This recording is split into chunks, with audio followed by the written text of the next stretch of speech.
ബബ്ബബ്ബ well planned പടം. എനിക്ക് അങ്ങനെയാണ് തോന്നിയത്. Not the point, well planned പടം. വെൽ എക്സിക്യൂട്ടഡ് അല്ല, വെൽ പ്ലാൻഡ്. കാരണം സിനിമ കണ്ട സമയത്ത് എനിക്ക് തോന്നിയ എന്താണെന്ന് വെച്ചാൽ, എന്താണോ നമ്മുടെ ആശാൻ ഇപ്പോൾ അനുഭവിച്ചുകൊണ്ടിരിക്കുന്ന ആ സാധനം ഉണ്ടല്ലോ, വിചാരണ കോടതി അദ്ദേഹത്തിനെ വെറുതെ വിട്ടു, ദിലീപിനെ വെറുതെ വിട്ടു. അതിനുശേഷം കുറച്ച് ഗ്യാപ്പിൽ, ഒരു 10 ദിവസം ഗ്യാപ്പിലാണ് സിനിമ വന്നിട്ടുള്ളത്. ആ സിനിമ വന്ന സമയത്ത് തന്നെ, സിനിമ കാണുമ്പോൾ സിനിമയിൽ സംഭവിക്കുന്ന പല കാര്യങ്ങളും ഈ പുള്ളിയെ കുറെയൊക്കെ പുഷ് ചെയ്യുന്ന തരത്തിലുള്ള, അതായത് പ്രേക്ഷകർക്കിടയിൽ ചങ്ങാതിക്ക് നഷ്ടമായ ആ ഒരു ഇമേജ് റിഡംഷൻ, അതിനെ ഒരു ഒരു ഒരു ട്രൈ ആണ് നടത്തിയിട്ടുള്ളതെന്നാണ് എനിക്ക് തോന്നിയത്. എനിക്ക് തോന്നിയത് മറ്റൊരു കാര്യം കൂടി എന്താണെന്ന് വെച്ചാൽ, നൂറി ഷെരീഫും പിന്നെ അദ്ദേഹത്തിന്റെ ഹസ്ബൻഡ് കൂടിയാണ്, ഫഹിൻ ഫഹിൻ എന്നാണ് അദ്ദേഹത്തിന്റെ പേര്. അവരാണ് ഇതിന്റെ തിരക്കഥ എഴുതിയിട്ടുള്ളത്. അവരുടെ അതിന്റെ ഒരു ഒറിജിനൽ തിരക്കഥ മേ ബി ഇതായിരിക്കാൻ വഴിയില്ല എന്നാണ് എനിക്ക് തോന്നുന്നത്. ഇത് ദിലീപിലോട്ട് എത്തിയതിൽ പിന്നെ ഒരുപാട് എഡിറ്റും ഒരുപാട് സജഷൻസ് ഇൻക്ലൂഡ് ചെയ്ത് ആ ഒരു ക്യാരക്ടർ ഇമേജ് ജനങ്ങൾക്കിടയിൽ ഒന്നുകൂടി നല്ല രീതിയിൽ പ്രവർത്തിപ്പിക്കാൻ വേണ്ടി ഉള്ള ഇന്റൻഷൻ മാത്രം, അല്ലെങ്കിൽ അതിലോട്ട് മാത്രം ഫോക്കസ് ചെയ്ത് എടുത്തൊരു സിനിമ പോലെയാണ് എനിക്ക് ബബ്ബബ്ബ കണ്ട സമയത്ത് തോന്നിയത്. ഒരു ഗുഡ് ബാഡ് അഗ്ലി ഉള്ള നമ്മളെ അജിത് കുമാറിന്റെ ആ ഒരു സിനിമയുടെ ഒരു ഫ്ലേവർ ആണ് സിനിമയ്ക്ക് സംഭവിച്ചിട്ടുള്ളത്. Total madness without any logic, you can see and enjoy എന്നൊക്കെയാണ് പ്രൊമോഷൻ വർക്കിനിടയിൽ സിനിമയെ കുറിച്ചുള്ള ഒരു പിക്ചർ പ്രേക്ഷകർക്ക് കിട്ടിയിട്ടുണ്ടായിരുന്നു. പക്ഷെ സിനിമ കണ്ട സമയത്ത് നമുക്ക് അങ്ങനെയല്ല തോന്നിയത്. ഇതിലുള്ള പല കാര്യങ്ങളും ഒരു നോ ലോജിക് രീതിയിൽ തന്നെയാണ് സിനിമ അപ്രോച്ച് ചെയ്യുന്നത് എങ്കിൽ കൂടി നമുക്ക് ഡൈജസ്റ്റ് ആവാത്ത പല കാര്യങ്ങളും സിനിമയിൽ കാണിക്കുന്നുണ്ട്. എസ്പെഷ്യലി ഈ പുള്ളി അദ്ദേഹം ഇൻവോൾവ് ആയി എന്ന് പറയുന്ന ആ ഒരു ക്രൈം സെനാരിയോ, അതിനൊക്കെ എന്താ പറയുക, കുറേ കാര്യങ്ങൾ ആ ഒരു സീൻ കാരണം, അല്ലെങ്കിൽ ആ ഒരു ഇൻസിഡന്റ് കാരണം ഇയാൾക്ക് സംഭവിച്ചിട്ടുള്ള പ്രേക്ഷകർ അദ്ദേഹത്തിനെ സ്വീകരിക്കുന്ന രീതി, അദ്ദേഹത്തിനെ ഉൾക്കൊള്ളുന്ന രീതി, അദ്ദേഹത്തിന്റെ സിനിമകളോട് വെച്ച് പുലർത്തുന്ന രീതിയൊക്കെ ഒരുപാട് മാറിയിട്ടുണ്ട് 2017 ശേഷം. 8 വർഷങ്ങൾക്ക് മുമ്പ് വരെ ജനങ്ങൾക്കിടയിൽ വളരെ സ്വീകാര്യനായിട്ടുള്ള ഒരു വ്യക്തിയായിരുന്നു. പിന്നീട് ഈ ഇൻസിഡന്റ് വന്നതിന് ശേഷം ഉണ്ടായിട്ടുള്ള ആ ക്യാരക്ടറിലെ സകല ഡാമേജിൽ ഒരു പരിധി വരെ തിരിച്ചു പിടിക്കാനുള്ള ശ്രമങ്ങളാണ് സിനിമയിൽ ഉണ്ടായിട്ടുള്ളത്. സിനിമ അസച്ച് പരിശോധിക്കുകയാണെങ്കിൽ എനിക്ക് സന്തോഷം തോന്നിയ ഒരേ ഒരു കാര്യം, അതായത് ഒരു സിനിമ മാത്രം, ഒരു വ്യക്തി എന്നുള്ള നിലയിൽ കാണാതെ ഒരു സിനിമ ആയിട്ട് ആ സിനിമയെ സമീപിക്കുന്ന സമയത്ത് എനിക്ക് നന്നായിട്ട് തോന്നിയ ഒരേ ഒരു കാര്യം, ഈ സിനിമയുടെ DOP, ഡയറക്ടർ ഓഫ് ഫോട്ടോഗ്രാഫി, അദ്ദേഹം അരുൺ മോഹൻ, നമ്മുടെ അഞ്ചക്കള്ള കോക്കന്റെ ഒക്കെ സിനിമാറ്റോഗ്രാഫറാണ്. അർമോ എന്നാണ് അദ്ദേഹം അറിയപ്പെടുന്നത്. അദ്ദേഹത്തിന്റെ വർക്ക് ഗംഭീരമായിട്ട് വന്നിട്ടുണ്ട്. പിന്നെ ഒരേ ഒരു സീക്വൻസ് എനിക്ക് കൊടുത്ത കാശിന് എന്തെങ്കിലും ഒരു വില തിരിച്ചു തരുന്ന രീതിയിലുള്ള ഒരു ഫീൽ കിട്ടിയിട്ടുള്ളത്. മറ്റൊന്നല്ല, ഒരു ഇന്റർവെൽ ബ്ലോക്കിന് മുമ്പേ ഉള്ള ഒരു കാവോട്ടിക് ഫൈറ്റ് ഉണ്ട് Dileep and gang with police officers. നമ്മുടെ നാട്ടിലെ പോലീസ് ഓഫീസേഴ്സിനോട് എതിരിടുന്ന ദിലീപ്. അത് നിങ്ങൾ നോട്ട് ചെയ്യണം, ദിലീപ് ആരോടാണ് എതിരിടുന്നത്, ഈ സിനിമയിലെ ക്യാരക്ടർ ആരോടാണോ എതിരിടുന്നത് അതിനെ പോലെ, അല്ലെങ്കിൽ ഇയാള് റിയൽ ലൈഫിൽ ആരോടാണോ ഫൈറ്റ് ചെയ്തുകൊണ്ടിരിക്കുന്നത്, അങ്ങനെയുള്ള പല കാര്യങ്ങളും കൂട്ടിക്കുഴച്ച ഒരു അവിയൽ പരുവത്തിലാണ് സിനിമയുടെ ഒരു മൊത്തം അപ്പീൽ വന്നിട്ടുള്ളത്.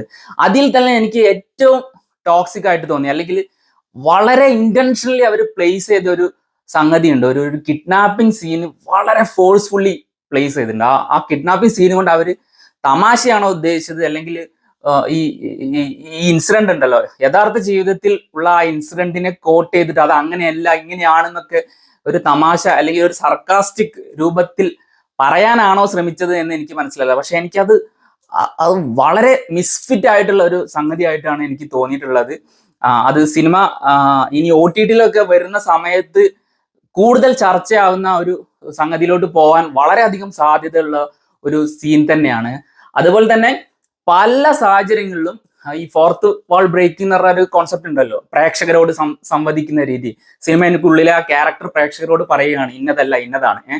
ഇപ്പോ എഗെയിൻസ്റ്റ് പോലീസ് ഓഫീസേഴ്സ് വരുമ്പോൾ അദ്ദേഹത്തിന് എന്താണോ റിയൽ ലൈഫിൽ ജനങ്ങളോട് പറയേണ്ടത് അത് വളരെ ഫോഴ്സ്ഫുള്ളി സ്ക്രീനിൽ നമ്മൾ നോക്കി, ക്യാമറ നോക്കി പറയുന്ന കുറെ സാഹചര്യങ്ങൾ സിനിമയിൽ ഉണ്ടായിട്ടുണ്ട്. അപ്പൊ ഇങ്ങനെയുള്ള കുറെ കാര്യങ്ങൾ അടുക്കി വെച്ചത് കാണുന്ന സമയത്ത് തന്നെ നമുക്ക് തോന്നും ഇതൊരു എന്താ പറയാ, ഒരു white wash propaganda kind of മൂവിയാണ് എന്നുള്ള ഒരു തോന്നല് പ്രേക്ഷകർക്ക് ഉണ്ടാവുന്നതിൽ ഒരു തെറ്റും പറയാൻ പറ്റില്ല. പിന്നെ കുറേ അധികം റെഫറൻസസ് പുള്ളിയുടെ തന്നെ വളരെ ഹിറ്റായിട്ടുള്ള ജനങ്ങൾ മുൻപ് ഏറ്റെടുത്തിട്ടുള്ള ഒരുപാട് സിനിമകളിലെ പല ഡയലോഗ്സ്, പല പ്രോപ്പർട്ടീസ്, പല എന്താ പറയാ വെഹിക്കിൾസ്, അതുപോലെ തന്നെ പല പേരുകൾ എന്നെല്ലാം കുത്തി നിറച്ച് വെച്ചിട്ടുണ്ട്. അത് ആ ഒരു കഴിഞ്ഞ കാലത്തിന്റെ ഗതകാല കുളിർ വീണ്ടും ഓർമ്മിപ്പിച്ച് പ്രേക്ഷകർക്കിടയിൽ വീണ്ടും ഒരു ബൂസ്റ്റപ്പിന് വേണ്ടിയിട്ടുള്ള ഒരു ശ്രമം പോലെയാണ് എനിക്ക് തോന്നിയത്. ചില സ്ഥലത്തൊക്കെ അത് സിനിമയോട് ബ്ലെൻഡ് ആയിട്ട് വരുന്ന രീതിയിൽ തന്നെയാണ്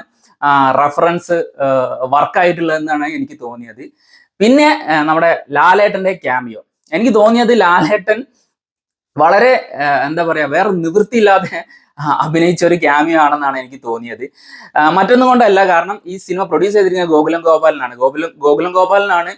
ഒരു വേളയിൽ എമ്പുരാന്റെ ഒരു ഡിസ്ട്രിബ്യൂഷൻ പ്രൊഡക്ഷൻ ഇഷ്യൂസ് ഒക്കെ വന്ന സമയത്ത് അദ്ദേഹമാണ് സേവ് ചെയ്തതെന്നാണ് നമുക്ക് അറിയാൻ കഴിഞ്ഞിട്ടുള്ളത്. അപ്പോൾ അദ്ദേഹം ഒരു ക്യാമിയോക്ക് വേണ്ടി ലാലേട്ടനെ സമീപിക്കുന്ന സമയത്ത് ലാലേട്ടൻ അത് ചെയ്യാണ്ടിരിക്കാൻ പറ്റില്ല എന്നുള്ള ആ ഒരു ഇന്റേണൽ കോൺഫ്ലിക്റ്റുകളൊക്കെ കാരണമായിരിക്കാം മേ ബി ഇതിലൊരു എക്സ്റ്റെൻഡഡ് ക്യാമിയോ അപ്പിയറൻസ് ആയിട്ട് ലാലേട്ടൻ വന്നത്. എനിക്ക് തോന്നിയത്, എനിക്ക് വളരെ നെഗറ്റീവായിട്ട് തോന്നിയൊരു കാര്യം എന്താ വെച്ചാൽ ലാലേട്ടനെ പ്രസന്റ് ചെയ്തിരിക്കുന്ന രീതി തന്നെയാണ്. ശരിക്കും പല ഇടങ്ങളിലും ഒരു കാരിക്കേച്ചറാണ്, ഒരു കോമാളിത്തരത്തിലോട്ട് പോകുന്ന തരത്തിലുള്ള കുറെ കാര്യങ്ങൾ ഉണ്ടായിരുന്നു. എസ്പെഷ്യലി ഏറ്റവും വെറുപ്പ് തോന്നിയൊരു കാര്യം എന്താ വെച്ചാൽ ലാലേട്ടന് കൊടുത്തിരിക്കുന്ന വിഗ് ഒട്ടും സൂട്ടല്ലാത്ത തരത്തിലുള്ള ഒരു വിഗാണ് ലാലേട്ടന് കൊടുത്തിട്ടുള്ളത്. നമ്മൾ ഈ ദൃശ്യം 3-ലേക്ക് ദൃശ്യം 2-ന്റെ സമയത്തൊക്കെ ലാലേട്ടന്റെ ഓൺ സ്ക്രീൻ അപ്പിയറൻസ് കാണുമ്പോൾ വെരി യങ്ങർ വേർഷൻ ആയിട്ട് നമുക്ക് ഫീൽ ചെയ്തിട്ടുണ്ടായിരുന്നില്ല. ആ ഒരു കൈൻഡ് ഓഫ് ഒരു സാധനം അതിൽ എനിക്ക് തോന്നില്ല. മീൻസ് രണ്ട് സിനിമ രണ്ട് തലത്തിലാണ്, എന്നിരുന്നാലും അതിലും മേ ബി ആ ഒരു ഹെയർ സ്റ്റൈൽ കാര്യങ്ങളൊക്കെ വളരെയധികം ശ്രദ്ധിച്ച് ചെയ്തതുപോലെ എന്തുകൊണ്ട് ഇത്രയും വലിയൊരു ബിഗ് ബഡ്ജറ്റ് പടമായിട്ട് കൂടി ഇത്തരത്തിലുള്ള ഒരു എന്താ പറയുക ഒരു വൃത്തികെട്ട വിഗ് എനിക്ക് ഒട്ടും ആക്സെപ്റ്റബിൾ അല്ലാത്ത തരത്തിലുള്ള ഒരു പ്രസന്റേഷൻ ആണ് ലാലേട്ടന്റെ ഇൻട്രോ സീൻ തന്നെ കിട്ടിയത്. അത് main reason for that thing is that ആ ഒരു വിഗിന്റെ ഒരു എടുത്തു നിൽക്കുന്ന kind of on screen appearance അതിൽ വന്നത് കൊണ്ട് തന്നെയാണ് എന്നാണ് എനിക്ക് തോന്നിയത്. പിന്നെ അതുപോലെ തന്നെ ദിലീപിനെ ഈ 2018 ശേഷം അദ്ദേഹത്തിനെ സപ്പോർട്ട് ചെയ്യുന്ന പല ആളുകൾ, ഇപ്പോൾ ഓൺ സ്ക്രീൻ ആയാലും അതുപോലെ തന്നെ സിനിമ സൈഡിൽ നിന്നായാലും ഉള്ള പല ആളുകളെ അദ്ദേഹം ഇതിൽ വീണ്ടും കൊണ്ടുവരാനും ആ സപ്പോർട്ടിന് നന്ദി അറിയിക്കാനുള്ള കൈൻഡ് ഓഫ് ഒരു റിയാക്ഷൻ എന്ന പോലെ അവർക്കൊരു ക്യാരക്ടർ കൊടുക്കുന്ന ഒരു സാഹചര്യം ഉണ്ടായിട്ടുണ്ട്. അത് ഞാൻ നേരത്തെ പറഞ്ഞ പോലെ ആ ഇന്റർവൽ ബ്ലോക്കിലൊക്കെ ഒരു റിയാസ് ഖാന്റെ ഒരു അപ്പിയറൻസ് ഉണ്ട്, അതിൽ നല്ല കൈയടിയൊക്കെ കിട്ടിയിട്ടുണ്ട്. അതുപോലെ തന്നെ നമ്മുടെ അപൂപൻ ബോയ്സ് ഉണ്ടല്ലോ, നമ്മുടെ അനന്തരാമൻ, അദ്ദേഹം സിനിമ റോസ്റ്റ് വീഡിയോസ് ചെയ്യാറുണ്ടല്ലോ, പഴയ സിനിമകൾ എടുത്ത് റോസ്റ്റ് ചെയ്ത് പൊരിച്ചടിക്കുന്ന പരിപാടി ഉണ്ടല്ലോ. അതിൽ ചില ക്യാരക്ടേഴ്സിന് അദ്ദേഹം കൊടുക്കുന്ന ഒരു ഫണ്ണി ആയിട്ടുള്ള ആ ഒരു സൈഡ് ഉണ്ടല്ലോ. ഇപ്പൊ ദേവന്റെ ക്യാരക്ടർ പല സിനിമകളിലും അദ്ദേഹം പറഞ്ഞിരിക്കുന്ന പല ഡയലോഗുകളും വളരെ തമാശ രൂപേണ അവതരിപ്പിക്കുന്ന ഒരു സെഗ്മെന്റ് ഒക്കെ അപൂപൻ ബോയ്സിൽ കണ്ടിട്ടുണ്ട്. അതൊക്കെ കുറെ സ്ഥലത്ത് അതൊക്കെ അത്തരത്തിലുള്ള സിനിമ ഡയലോഗ്സും അത്തരത്തിലുള്ള ആ ക്യാരക്ടേഴ്സും ഒക്കെ വീണ്ടും സിനിമയിൽ ഇൻക്ലൂഡർ ആക്കിയിട്ടുണ്ട്. അതുപോലെ തന്നെ ഇൻസ്റ്റ ആൻഡ് സോഷ്യൽ മീഡിയ നല്ലോണം ഫോളോ ചെയ്യുന്ന ആളുകളാണ് നൂറിൻ ഷെരീഫും അതുപോലെ തന്നെ അദ്ദേഹത്തിന്റെ ഹസ്ബൻഡും എന്ന് എനിക്ക് തോന്നി. കാരണം ആ ഒരു പിള്ളേരുണ്ടല്ലോ, ലൈക്ക് ആ ഒരു ജെൻസി കിഡ്സ് എന്താണോ ലാലേട്ടനെ അതുപോലെ തന്നെ ഇത്തരത്തിലുള്ള സ്റ്റാർസിനെ കുറിച്ച് അവർ ഏത് രീതിയിലാണ് അറിയുന്നത്, അപ്പോൾ വൈറൽ റീൽ കട്ട്സ് ആയാലും BGMs ആയാലും അതുപോലെ തന്നെ പഴയ സോങ്ങുകളുടെ റീമിക്സ് ആയാലും, ഇപ്പൊ മണിച്ചേട്ടന്റെ തന്നെ സോന എന്ന് പറഞ്ഞ സോങ്ങിന്റെ ഒക്കെ ഒരു പ്ലേസ്മെന്റ് ഉണ്ടായിരുന്നു. അതും ഞാൻ പറഞ്ഞത് ആ ഇന്റർവൽ ബ്ലോക്കിൽ ആ ഫൈറ്റിന് മുന്നോടിയായിട്ടുള്ള സീനിലായിരുന്നു. ആ ഒരു സെഗ്മെന്റ് മാത്രം, ആ സീക്വൻസ് നന്നായിട്ട് വന്നിട്ടുണ്ടെന്ന് മാത്രമാണ് എനിക്ക് തോന്നിയത്. അപ്പോൾ ആകത്തുക സിനിമയുടെ എടുക്കുകയാണെങ്കിൽ ഒരു എന്റർടൈൻമെന്റ് വാല്യൂ നോക്കുന്ന സമയത്ത് തന്നെ എനിക്കൊരു ജസ്റ്റ് ഒരു ആവറേജ് ഫീൽ ആണ് സിനിമ കണ്ടപ്പോൾ കിട്ടിയത്. നോട്ട് ചെയ്യേണ്ട പ്രധാന കാര്യം എന്താ വെച്ചാൽ ഈ സിനിമയുടെ ജോണറും അതിന്റെ ആ ഫ്ലേവറും മനസ്സിലാക്കി അത് ഉൾക്കൊണ്ട് ലോജിക്ക് പുറത്ത് വെച്ച് തന്നെയാണ് ഞാൻ സിനിമ കാണാൻ പോയത്. ഞാൻ ഇത്തരത്തിലുള്ള സിനിമകൾ നന്നായിട്ട് എൻജോയ് ചെയ്യാറുമുണ്ട്.